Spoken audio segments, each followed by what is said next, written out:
post-World War I era was much different for the rest of the world than it was for the United States. While the United States enjoyed vast economic prosperity during the 1920s, the rest of the world was hit by the massive economic depression much earlier than the United States, and many nations struggled to recover from the war. This led to the rise of radical governments and extreme men with great ambition. In addition to all this, the Treaty of Versailles had many weaknesses. Do you remember these? Without the United States membership, the League of Nations was weak and ineffective. It never truly became this international negotiating body that Wilson had planned. With a devastated economy, Germany could not pay back its war reparations. The war guilt clause made Germans resentful of the rest of the world. They did not feel that they deserved blame for the war just because they were not victorious.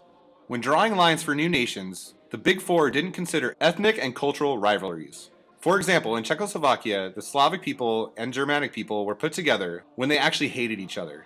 And finally, if a nation violated the treaty, there was no way to punish them, allowing nations to do as they please without fear of consequences.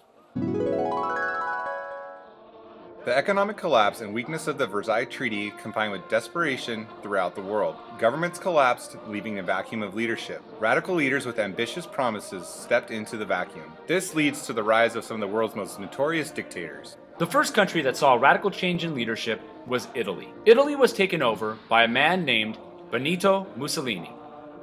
Mussolini was known as Il Duce, or the Boss. He was a World War I vet who headed the Italian Fascist Party.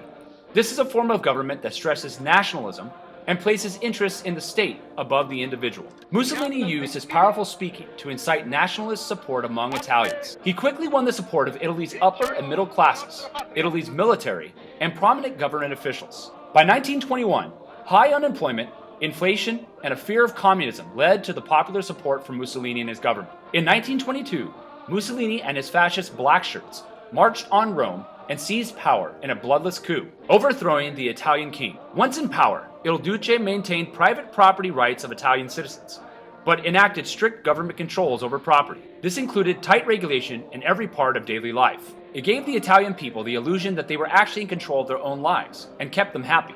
But in all reality, Mussolini was the one who was in control. Mussolini crushed all opposition to his rule, and he promised the Italian people a new Roman Empire under his authority. Another country that saw a change in leadership was the Soviet Union.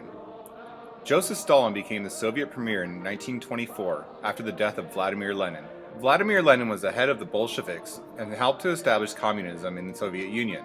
As premier of the Soviet Union, Stalin abolished private farms and reorganized them into collectives. The goal wasn't private gain, but rather to help the entire country. He implemented the 5-year plans for the Soviet industrialization. Stalin felt that if he put all factories and production under state control, the Soviet Union would be a world industry leader. Joseph Stalin was an extremely paranoid man. He used purges and a secret police to ruthlessly eliminate his enemies. Anywhere from 8 to 13 million were killed or missing. After World War I, the nation of Japan also saw a shift in leadership. The rise of a militaristic political party headed by Prime Minister Hideki Tojo came to power.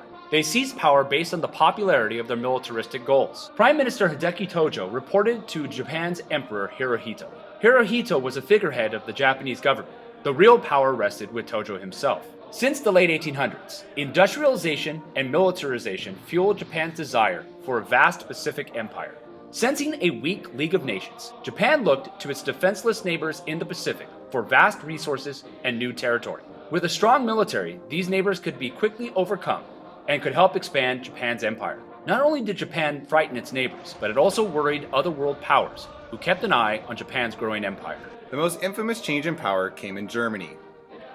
Following World War I, Germany was a democracy called the Weimar Republic, but this democratic government was overthrown by a political party headed by Adolf Hitler. Adolf Hitler was also known as Dafür! He was a World War I vet who headed the National Socialist German Workers' Party, also known as the Nazi Party.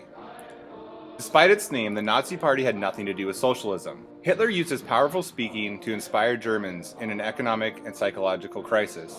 Ihr musstet als Partei in der Minorität bleiben, weil wir die wertvollsten Elemente des Kampfes und des Opfersinns in der Nation mobilisierten, die zu allen Zeiten nicht die Mehrheit, sondern die Minderheit ausgemacht haben.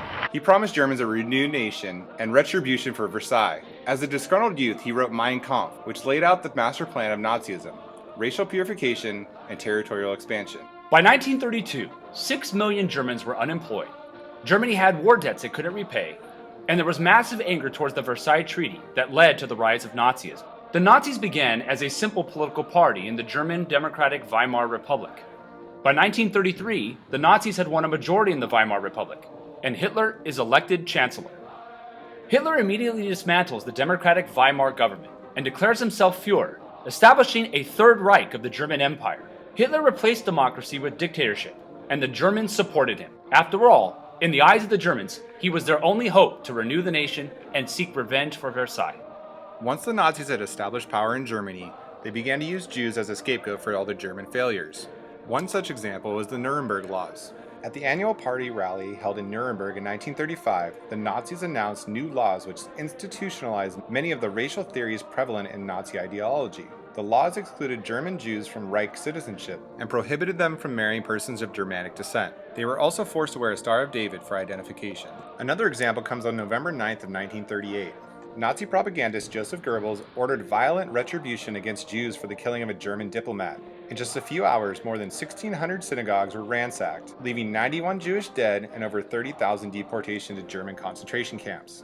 Due to the destruction of stores and other shops, this night came to be known as Kristallnacht, or the Night of Shattered Glass. With downtrodden times following World War I, struggling world powers looked to get back on their feet. With such harsh times, harsh measures were needed to complete the task of rebuilding. This led to the era of totalitarianism.